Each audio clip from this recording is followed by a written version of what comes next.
Hello दोस्तों, आज 2 जून 2021 के करंट अफेयर को डिस्कस करेंगे। तो आज का पहला क्वेश्चन है, एनएचआरसी के चेयरमैन किसे नियुक्त किया गया है? तो इसका आंसर ऑप्शन सी ए मिश्रा। तो इसे अपॉइंट किए हैं president of India Ramnath Kovind ने, और इसको रिकमेंड किए थे सिलेक्शन पैनल ने, जिसकी अध्यक्षता की है प्राइम मिनिस्टर नरेंद्र मोदी ने। ठीक है। अच्छा, ए मिश्रा ये फॉर्मर चीफ जस्टिस है कोलकाता हाई कोर्ट के और जज थे सुप्रीम कोर्ट के। ठीक है। अच्छा, एनएचआरसी यानी कि नेशनल ह्यूमन राइट कमीशन, ये एक स्टेचुटरी बॉडी है यानी कि नॉन कॉन्स्टिट्यूशनल बॉडी, और इसकी स्थापना 1993 में की गई थी under protection of human right act 1993। ठीक है। अच्छा, इसके कंपोजिशन में 5 मेंबर्स होते हैं, जिसमें से एक चेयरमैन और 4 मेंबर्स होते हैं। ठीक है। और इनका हेडक्वार्टर है, मतलब एनएचआरसी का हेडक्वार्टर है न्यू दिल्ली में।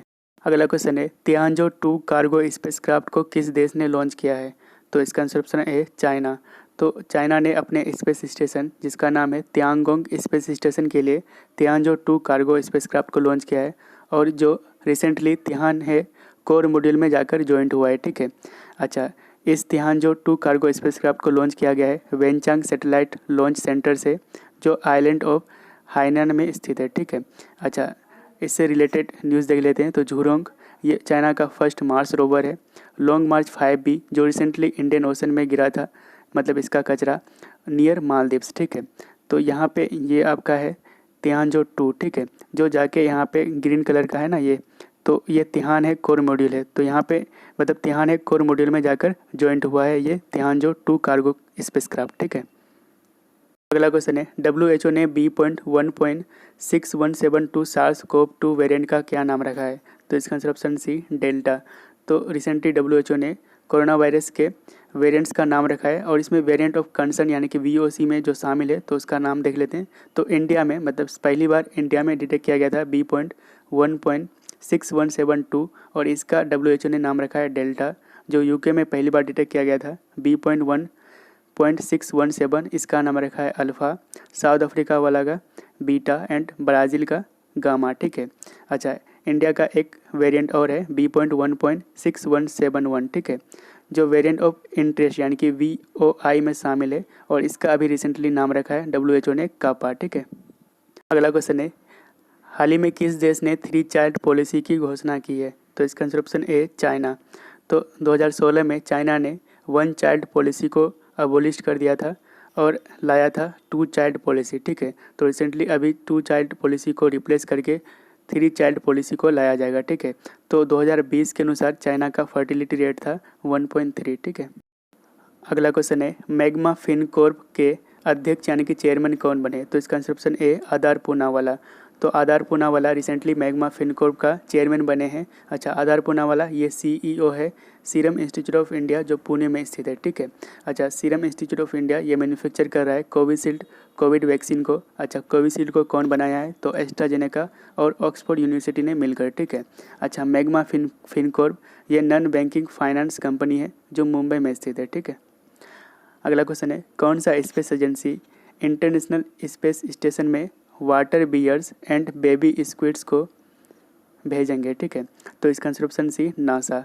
तो NASA 5000 water bears and 128 baby squids को ISS यानी कि इंटरनेशनल स्पेस स्टेशन में भेजेंगे। ठीक है।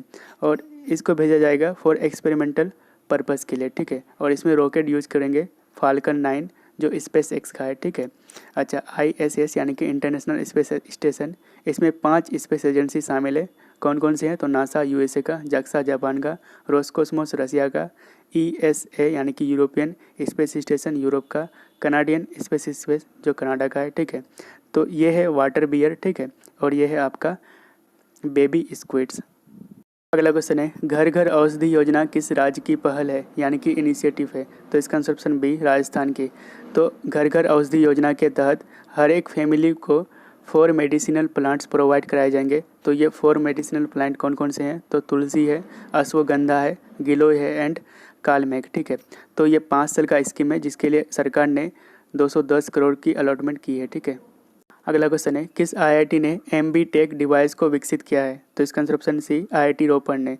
तो ये इंडिया का पहला स्वदेशी डिवाइस है, जो ट्रांसपोर्टेशन यानी कि वैक्सीन, ब्लड, पेरिसेबल प्रोडक्ट्स या फिर बॉडी ऑर्गन के ट्रांसपोर्टेशन यानी कि एक जगह से दूसरे जगह ले जाने के दौरान रियल टाइम सराउंडिंग टेम्परेचर को रिकॉर्ड कर सकता है। ठीक है।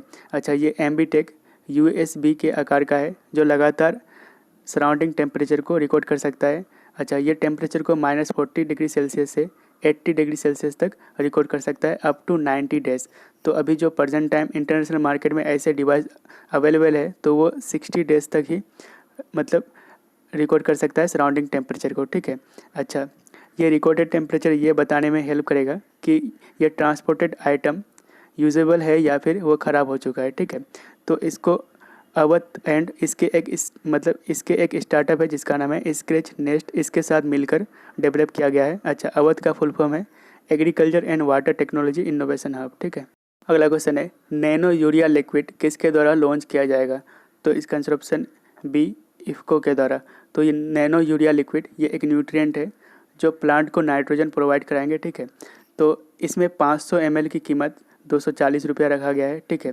तो इसकी इफेक्टिवनेस यानी कि प्रभावशीलता की बात करें तो ये 80% तक नाइट्रोजन को डिलीवर कर सकता है प्लांट को। ठीक है। अच्छा, इफ्को यानी कि इंडियन फार्मर फर्टिलाइज़र कोऑपरेटिव जिसकी हेडक्वार्टर है न्यू दिल्ली में, कब बना था? तो 1967 में। ठीक है।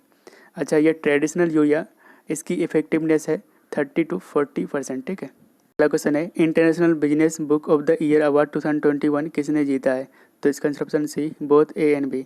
तो Jerry Wind and Nitish Rakesh ने इसको जीता है और इनको ये अवार्ड इनके बुक जिनका नाम है transformation in the time of crisis, तो इन बुक के लिए ये दोनों ने मिलकर ये बुक लिखा है तो इनके लिए ये अवार्ड दिया गया है। ठीक है। अच्छा, नीतीश राकेश ये इंडियन अमेरिकन बिजनेसमैन है। अच्छा, ये प्रेजेंट टाइम एमफेसिस के CEO है। ठीक है। कौन थे? तो इसका answer option C Randeep Hooda.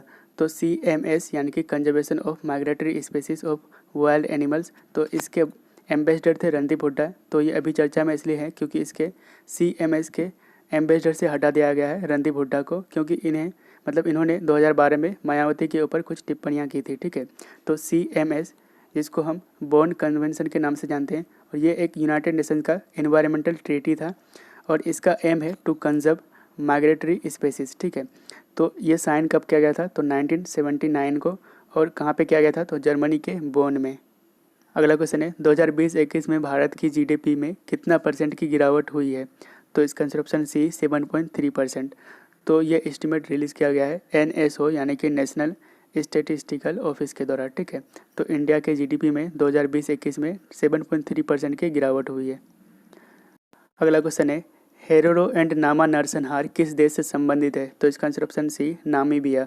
तो हेरोरो एंड नामा जीनोसाइड ये 20वीं सदी का पहला जीनोसाइड था जिसको जर्मन एम्पायर के द्वारा 1904 से 1908 के बीच किया गया था अगेंस्ट हेरोरो एंड नामा ट्राइब्स। अभी ये प्रेजेंट टाइम नामीबिया में रहते हैं। ठीक है। अच्छा, ये अभी चर्चा में क्यों है? क्योंकि फर्स्ट टाइम जर्मनी ने रिकॉग्नाइज किया है कि इन्होंने ये जीनोसाइड किया था अगेंस्ट हेरोरो एंड नामा ट्राइब्स। अच्छा, इसमें जर्मन गवर्नमेंट ने 1.1 बिलियन सपोर्ट देने की बात कही है। ठीक है। अच्छा, नामीबिया आपको मैप में यहाँ पे मिल जाएगा। इसकी पड़ोसी देश है Angola, Zambia, Zimbabwe, Botswana and यहाँ पे साउथ अफ्रीका। ठीक है। अच्छा, इसकी कैपिटल है विंडहोक।